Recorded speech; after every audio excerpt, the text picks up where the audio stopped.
Why do the biggest television shows almost always ruin their endings, despite years of success and dedicated fans? And are you happy with how things ended? Yeah.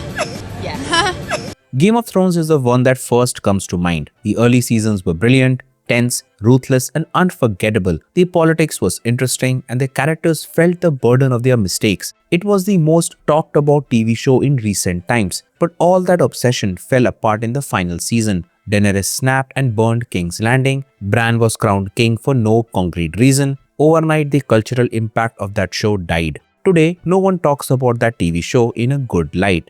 I thought after all they've been through, to decide by committee.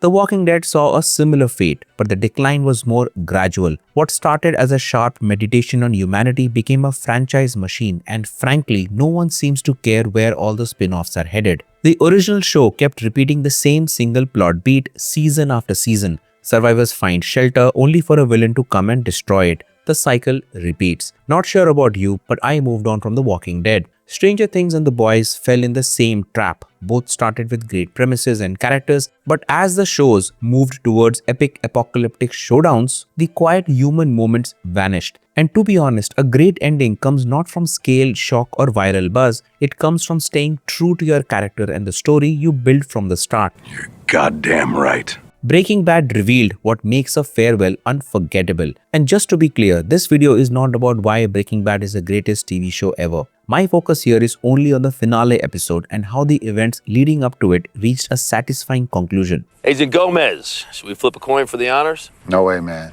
It's all yours. By the time Breaking Bad reached its final season, it had become a cultural force. The internet was flooded with theories about how Walter White's story would end. Fans predicted prison. Others believed he would survive the cancer. Some wrote serious arguments that he would kill Jesse Pinkman in the finale. Most writers would buckle under that kind of pressure. They might try to figure out what the audience wants and deliver exactly that, creating an ending meant to avoid backlash instead of honoring the story. We see this happen when showrunners try to outsmart internet forums. They twist the plot into knots just to prove the audience wrong. This approach always backfires because it ignores the foundation of the show. But Vince Gilligan and his writers did something different. They ignored all the noise. They locked themselves in the writer's room and focused on one single question. What does this story actually demand? They understood a truth most television writers ignore. You cannot write a great ending by running a public poll, reading fan theories, or watching social media. A writer must follow the logical consequences of their characters. Nothing else matters. Walter White went from being a scared, underconfident high school chemistry teacher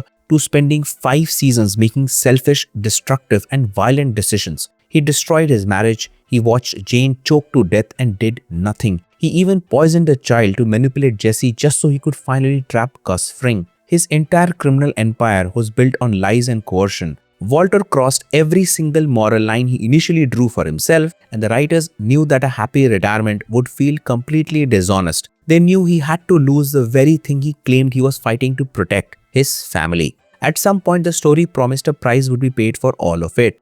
Breaking Bad kept that promise, and it kept it without flinching. I don't know who you are. If you don't know who I am, then maybe your best course would be to tread lightly. To understand why the finale works, you have to understand where Walt begins it. The man who once ran a multi-million-dollar empire is now alone. He lives in a freezing cabin in the mountains of New Hampshire.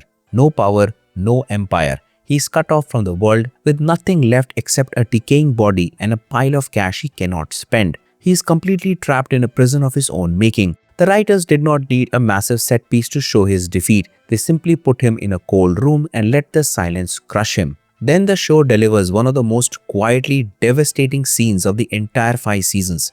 Stay a little longer. I'll give you another $10,000.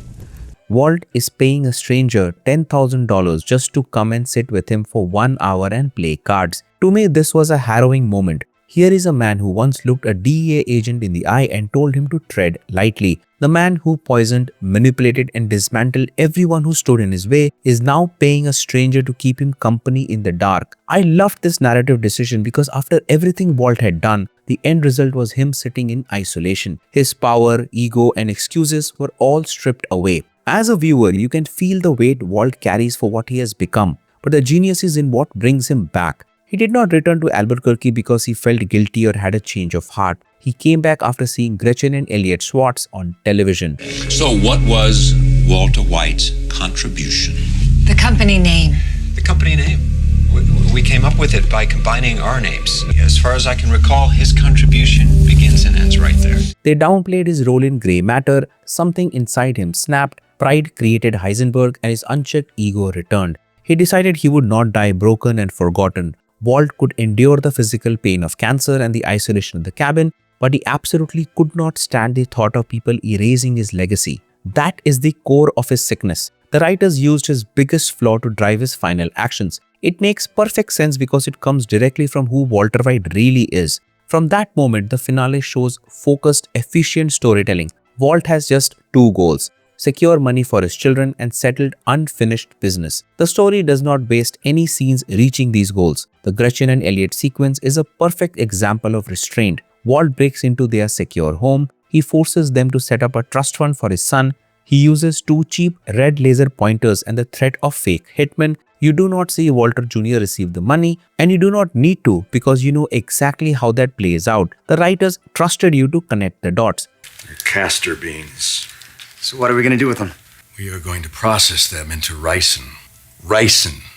It's an extremely effective poison.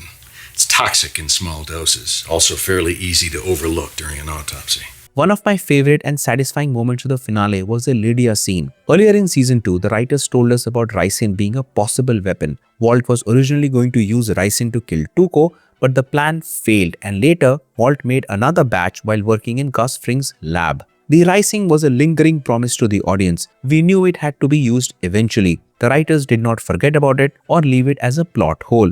I would like a cup of hot water, filtered, if possible, and a single slice of lemon. And I'm assuming you don't have stevia. Never mind. I brought my own. What makes the Lydia scene so elegant is how her obsession with a specific stevia packet comes back to lead to her death. Walt poisons a stevia packet. Knowing her habits, he uses her predictability against her. There is no chase, there is no fight. It is just pure character logic delivered with absolute precision. This kind of storytelling restraint is rare in modern television. The writers respected the audience. They gave closure where it mattered and trusted you to fill in the gaps. There's no way Walt's getting to you. They are absolutely going to catch him. No doubt about it. You be on the lookout, okay? Thanks. But none of this matters without the emotional core at its center. The most powerful moment in the entire finale explodes with truth. There are no stunts and no orchestration. It is just a raw confession. Walter slips into Skyler's new apartment. He stands in the kitchen facing the woman whose world he destroyed. All through 5 seasons, Walt repeated the same story. He did it for the family. But it is then, while standing in that small kitchen, Walt looks her in the eye and admits the truth. I did it for me. I liked it. I was good at it. For the first time in decades, being Heisenberg made him feel truly alive. From a story closure point of view, it makes so much sense. Deep down, Walt knew what he was good at and what he felt he missed out in his life. He was never Heisenberg for them, he was always Heisenberg for himself. This admission is the actual climax of the entire series. Before he can die, he has to kill the lie that started this whole mess. He finally gives his wife the dignity of the truth. It is a quiet moment, but it hits harder than any explosion could. He hands Skyler the lottery ticket with the GPS coordinates of Hank's graves. It is a tool for the prosecutors. He steps into his daughter's doorway and says goodbye to a child who does not know who he truly is. Then he walks away for the last time, realizing that he cannot fix what he has already broken. That honesty comes late, but it clears the way for the final showdown that follows. Toddy, get him off, would you? Yeah, Toddy, get them both off. Modern finales have confused scale with satisfaction. They often forget the golden rule. A great ending comes from character, not spectacle or world-ending drama. Breaking Bad avoided that trap completely. The machine gun sequence is the proof. Walt does not defeat his enemy through luck or coincidence. He does not get a sudden burst of action hero strength that the story never established. He builds an automated weapon, hides it in the trunk of a car, and parks it in exactly the right spot. He uses the engineering mind and the chemist's precision to dismantle the men who took everything from him. This defined him from the very first episode. The solution works because it is earned. You have seen Walt's intelligence at work for 5 seasons, so you know he can do this. The violence is powerful not because it is shocking, but because it is the direct logical result of who Walter White is. After the gunfire stops, all that is left is a relationship that defined the entire show. Walt and Jesse stand alone in the bloody aftermath. 5 seasons of manipulation, loyalty, poison, and loss come down to 2 men and a gun on a concrete floor. Walt slides the weapon to Jesse and tells him to pull the trigger. Do it. You want this. Say you want this! I want this. It is the first truly selfless thing Walt does in years. It is an act of surrender. It might be the only honest gift he has ever given the person he hurt the most. Jesse looks at the wound in the Walt's side. He is already dying. Jesse picks up the gun, holds it for a brief moment and refuses. Then do it yourself. This is a massive moment of character growth for Jesse. He spent years doing exactly what Walt told him to do. By dropping the gun, Jesse finally takes his power back. He refuses to be Walt's puppet for one final trick. He reclaims his own humanity. There are no long speeches. There are no emotional apologies. There is just a calm look between 2 men who understood everything that needed to be said without saying a single word. Jesse sits in Todd's car, presses on the accelerator and crashes through the compound gates. For the first time in what feels like years, he starts laughing. Of course, Jesse's story does not end here, as we later see it unfold in the El Camino spin-off. But from the context of Breaking Bad, it was perfectly sound. Jesse was finally free. The writers gave him the ending he truly deserved. Walt walks alone into the meth lab. He runs his hand along the cold steel equipment. It is the machinery of his obsession and the place where it all began. He looks at his reflection in the shining surface and finds a quiet peace in the one place he was truly himself. Then he collapses. The police sirens close in from the distance. The camera pulls back slow and steady. Baby Blue plays softly in the background. The screen transitions to black. It was perfect. Perfect. I still go back and watch the final moments of the show unfold, and each time it feels absolutely flawless. I am not in danger, Skyler. I am the danger. A guy opens his door and gets shot and you think that of me? I am the one who knocks. So what can modern showrunners learn from Breaking Bad? A simple lesson. Never cheat the story. You cannot spend years building characters in the world around them only to break them at the end just for the sake of surprising the audience. When you betray the foundation of your narrative, the viewers will feel cheated. They will walk away and never look back. Emotional impact takes years of careful and patient planning. It is the only thing audiences remember after the credits roll.